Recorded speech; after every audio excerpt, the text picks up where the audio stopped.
Delhi lieutenant గవర్నర్కు రాష్ట్ర ప్రభుత్వానికి మధ్య ఘర్షణ మనకు తెలియంది కాదు. ఢిల్లీ లెఫ్టినెంట్ గవర్నర్ అంటే కేంద్ర ప్రభుత్వ ప్రతినిధిగా పనిచేస్తున్నాడు. వాస్తవంగా రాజ్యాంగ ప్రతినిధిగా పనిచేయాలి అంబేద్కర్ ఆశించింది. కానీ మనందరికీ తెలుసు, గవర్నర్లు రాజకీయ ప్రతినిధులుగా కేంద్రంలో ఉన్న అధికార పార్టీకి ఒక రకంగా ఏజెంట్లుగా పనిచేస్తున్నారన్న ఆరోపణలు కూడా ఉన్నాయి. కేరళ, తమిళనాడు, తెలంగాణ, బెంగాల్, పశ్చిమ బెంగాల్, ఢిల్లీ, మహారాష్ట్ర, కర్ణాటక ఇలా దేశంలోని ప్రతిపక్ష పాలిత రాష్ట్రాల అన్నింట్లో కూడా గవర్నర్ల నిర్వాహకం ఇదే.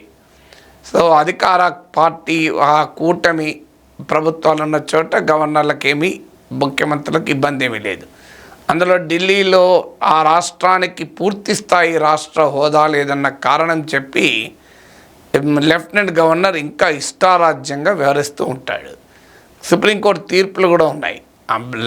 ఢిల్లీలో అయినా ఎక్కడైనా ప్రజలు ఎన్నుకున్న ప్రభుత్వానికి అధికారాలు ఉంటాయని national capital territory of Delhi కేసులో సుప్రీంకోర్టు క్లియర్గా చెప్పింది.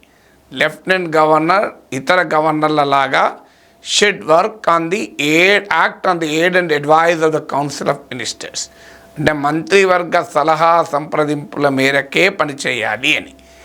ఇది ఢిల్లీకైనా వర్తిస్తుంది, ఎవరికైనా వర్తిస్తుంది. డెమోక్రసీకి వేరే సూత్రాలు ఉండవు. ఢిల్లీలో కూడా ప్రజలు ఎన్నుకున్న ప్రభుత్వ సలహా సంప్రదింపుల మేరకే లెఫ్టినెంట్ గవర్నర్ పనిచేయాలి. అఫ్కోర్స్ ఢిల్లీకి పూర్తి స్థాయి రాష్ట్ర హోదా లేకపోవచ్చు, కానీ అది ల్యాండ్, పోలీసు ఇలాంటి స్పెసిఫిక్ రంగాలకు మాత్రమే పరిమితం, అన్నిటికి కాదు. కానీ అన్ఫార్చునేట్లీ ఆఖరికి ఢిల్లీ సివిల్ సర్వీసెస్ బిల్ అని పట్టుకొచ్చి ఢిల్లీలో ప్రభుత్వ ఉన్నతాధికారులను కూడా కేంద్రం తన గుప్పిట్లో పెట్టుకుంది. ఉపోద్ఘాతం అంతా ఎందుకు చెప్తున్నామంటే, తాజాగా చిల్లర రాజకీయం ఏ స్థాయికి చేరింది అంటే, చిల్లర పంచాయతీ ఢిల్లీలో ఇండిపెండెన్స్ డే సెలబ్రేషన్ దేశంలో అంతటా జరిగినట్టు ఢిల్లీలో రాష్ట్ర ప్రభుత్వ ఆధ్వర్యంలో కూడా జెండా ఎగరేస్తారు రాష్ట్ర ప్రభుత్వ కార్యాలయాలపైన. సో ఢిల్లీలో ఎవరు ఎగరేయాలి? సాధారణంగా రిపబ్లిక్ డేకు గవర్నరు, ఇండిపెండెన్స్ డేకు ముఖ్యమంత్రి ఎగరేస్తారు. ఇది ఆనవాయితీగా వస్తున్న అంశం. సో ఇండిపెండెన్స్ డేకు ముఖ్యమంత్రి ఎగరేయాలి. కానీ ముఖ్యమంత్రి జైల్లో ఉన్నాడు. అరవింద్ కేజ్రీవాల్ ముఖ్యమంత్రిగా రాజీనామా చేయలేదు. జైల్లో ఒక కేసులో నిందితుడిగా ఉన్నప్పుడు రాజీనామా చేయాలని రాజ్యాంగంలో ఎక్కడా లేదు. కోర్టులు కూడా ఇదే తీర్పు చెప్పాయి. అందుకే అరవింద్ కేజ్రీవాల్ ముఖ్యమంత్రిగా ఉంటూనే జైల్లో ఉన్నాడు. అంటే ఆయన జైల్లో నిందితుడే కావచ్చు, కానీ still is the chief minister of a state. రాజ్యాంగ రీత్యా అలా ఉండకూడదని ఎక్కడా లేదు గనక, కోర్టు కూడా తీర్పు చెప్పింది గనక అరవింద్ కేజ్రీవాల్ ఒక కేసులో జైల్లో అక్యూజ్డ్, కానీ అదే సమయంలో ముఖ్యమంత్రి. అక్యూజ్డ్కు ముఖ్యమంత్రి ఈ రెండు మధ్య బ్యాలెన్స్ కావాలి. సో కానీ ఆశ్చర్యం ఏంటంటే, లెఫ్టినెంట్ గవర్నర్ ఢిల్లీ ముఖ్యమంత్రి ఇచ్చినటువంటి అడ్వైజ్ నేను ఫాలో కానంటాడు ఇండిపెండెన్స్ డేకు. ఏంటి కాంట్రవర్సీ? ఇండిపెండెన్స్ డే రోజు కేజ్రీవాల్ జైల్లో ఉండడు కనుక ఆయన జెండా ఎగరేయలేడు. మరి ఎవరు ఎగరేయాలి ఆయన ప్లేస్లో అంటే, అరవింద్ కేజ్రీవాల్ అతీషిని, ఆమె రాష్ట్ర విద్యాశాఖ మంత్రి, సీనియర్ క్యాబినెట్ మినిస్టరు, ఆమె ఎగరేస్తారు అని చెప్పి ఒక లేఖ లెఫ్టినెంట్ గవర్నర్ పంపించారు. విచిత్రం ఏంటంటే, లెఫ్టినెంట్ గవర్నర్ అంటాడు నాకు ఆ లేఖ రాలేదు అంటాడు. జైలు అధికారులు క్లారిఫై చేసిందంటే, ఒక నిందితుడిగా జైల్లో ఉన్నప్పుడు ఇలా లేఖలు రాయడం అనేది ప్రివిలేజెస్ దుర్వినియోగము. అందువల్ల ఢిల్లీ ప్రిజన్ రూల్స్ ఒప్పుకోవు, అందుకే మేము లెటర్ లెఫ్టినెంట్ గవర్నర్కి అందించలేదు అంటాడు. విచిత్రం చూడండి, ఆయన నిందితులే కావచ్చు, but is the chief minister. So నిందితునికి కూడా ప్రాథమిక హక్కులు ఉంటాయి. నిందితులే కాదు, నేరస్తుడిగా శిక్ష అనుభవించే వాడికి కూడా ఫండమెంటల్ రైట్స్ ఉంటాయి. అలాంటప్పుడు ఒక చీఫ్ మినిస్టర్స్గా బాధ్యతల్లో ఉన్న వ్యక్తి జైల్లో ఉన్నంత మాత్రాన ఆయన రాజ్యాంగబద్ధమైన పదవిలో ఉన్నాడన్న వాస్తవాన్ని జైలు అధికారులు ఎలా మర్చిపోతారు? రాజ్యాంగబద్ధమైన పదవిలో ఉన్న అరవింద్ కేజ్రీవాల్ స్వాతంత్ర దినోత్సవ సందర్భంగా రాజ్యాంగబద్ధమైన పదవిలో ఉన్న లెఫ్టినెంట్ గవర్నర్కు లేఖ రాశాడు. న్యాయంగా అయితే లెఫ్టినెంట్ గవర్నరే ఢిల్లీ జైలు అథారిటీస్కి ఒక లేఖ రాసి,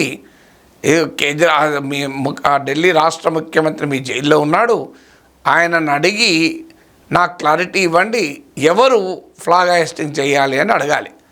ఆయన అడగకపోయినా కేజ్రీవాల్ రాశాడు. సో ఏమవుతుంది గవర్నర్, లెఫ్టినెంట్ గవర్నర్కు?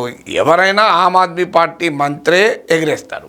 భారతీయ జనతా పార్టీ ఢిల్లీ రాష్ట్ర అధ్యక్షుడైతే ఢిల్లీ ప్రభుత్వ కార్యాలయం పైన జెండా ఎగిరేయరు, ఢిల్లీ సెక్రటరియట్ పైన. అలాగే లెఫ్టినెంట్ గవర్నర్ ఎగిరేయరు. ఇండిపెండెన్స్ డే రోజు ప్రభుత్వ తరఫున అధినేత మాత్రమే ఎగిరేస్తారు, హెడ్ ఆఫ్ ద స్టేట్ కాదు, హెడ్ ఆఫ్ ద గవర్నమెంట్ ఎగిరేస్తారు. సో కానీ విచిత్రం ఏంటంటే lieutenant governor Kailash Gehlot home మంత్రి ఎగిరేస్తారని చెప్పి ఒక నోట్ పంపాడు. ఆల్రెడీ గోపాల్ రాయ్ ఢిల్లీ మంత్రి ఏర్పాట్లు చేయమని అడ్మినిస్ట్రేషన్కు లేఖ రాస్తే అడ్మినిస్ట్రేషన్ తిరస్కరించింది. ఈలోగా లెఫ్టినెంట్ గవర్నర్ కైలాష్ గెహ్లాట్ ఎగిరేస్తారని. అయినెవరు? అరవింద్ కేజ్రీవాల్ మంత్రివర్గంలో హోంమంత్రి, అతీష్ అరవింద్ కేజ్రీవాల్ మంత్రివర్గంలో విద్యామంత్రి. సో ఎవరు ఎగిరేస్తే ఏంటి? లెఫ్టినెంట్ గవర్నర్కు కాదు, ఆమ్ ఆద్మీ పార్టీలో ముసలం పుట్టించాలి. అతీషికి కైలాష్ గెహ్లాట్కు మధ్య ఇప్పుడు ఆధిపత్య పోరు జరగాలి. ఎందుకంటే ఎవరు ఫ్లాగ్ హాయిస్టింగ్ ఎగిరేస్తారంటే అర్థం ఏంటి? ముఖ్యమంత్రి తర్వాత ఆ హోదా అన్న మీనింగ్ వస్తుంది కదా, దాని కొరకు వీళ్ళిద్దరు కొట్టుకోవాలి. అలాగే కేజ్రీవాల్ను నేను అడ్వైజ్ ఇగ్నోర్ చేయాలి అని, అడ్వైజ్ నాకు రాలేదు అని అంటారు. నాగేశ్వర్కి వచ్చినప్పుడు లెఫ్టినెంట్ గవర్నర్ వీకే సక్సేనాకు పోదా? ఇప్పుడు నాకెలా తెలిసింది, మీడియాకి ఎలా తెలిసింది? కేజ్రీవాల్ అతీష్ ఎగిరేయాలి అని ప్రపోజ్ చేసినట్లు దేశంలో పత్రికలకు తెలుస్తుంది, టీవీ ఛానల్ తెలుస్తుంది, వెబ్సైట్లో తెలుస్తుంది, మీడియాకు తెలుస్తుంది. కానీ లెఫ్టినెంట్ గవర్నర్ వీకే సక్సేనాకు మాత్రం అది ఏం తెలియదు కనుక ఆయన కైలాష్ గెహ్లాట్ ఎగిరేస్తాడు అని లేఖ రాస్తాడు. ఇంతకన్నా పెట్టి పాలిటిక్స్ ఇంకోటి ఉంటాయి, చిల్లర రాజకీయం. రాజ్యాంగబద్ధమైన పదవిలో ఉన్న వ్యక్తి రాజ్యాంగం కల్పించినటువంటి అధికారాలను ఎక్సర్సైజ్ చేసేటప్పుడు ఆ డీసెన్సీ, ఆ డెకోరం, ఆ కాన్స్టిట్యూషనల్ ఆఫీస్కి ఉండే డిగ్నిటీ మెయింటైన్ చేయాలి కదా.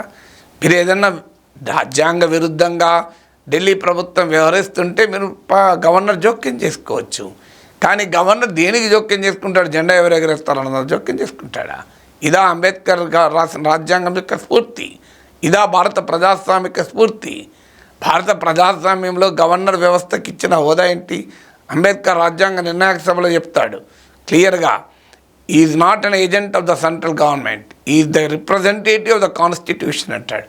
కేంద్ర ప్రభుత్వ రాజకీయ ప్రతినిధి కాదు, భారతదేశ రాజ్యాంగ ప్రతినిధిగా గవర్నర్ ఉండాలి అంటాడు.